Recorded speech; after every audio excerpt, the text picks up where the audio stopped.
ఇంత ఘన స్వాగతం పలికిన కాగులపాడు సోదర సోదరి మనులకి, తెలుగుదేశం నాయకులకి, కార్యకర్తలకి, అదేవిధంగా బీజేపీ నాయకులకి, జన సైనికులకి అందరికీ నా నమస్కారాలు.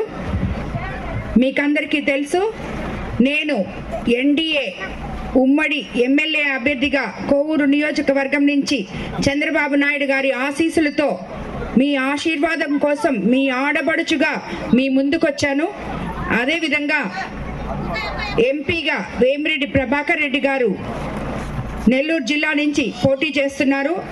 కాబట్టి మీ పవిత్రమైన ఓటుని ఆలోచించి మరి సైకిల్ గుర్తు మీద నాకు ఎమ్మెల్యేకి సార్కి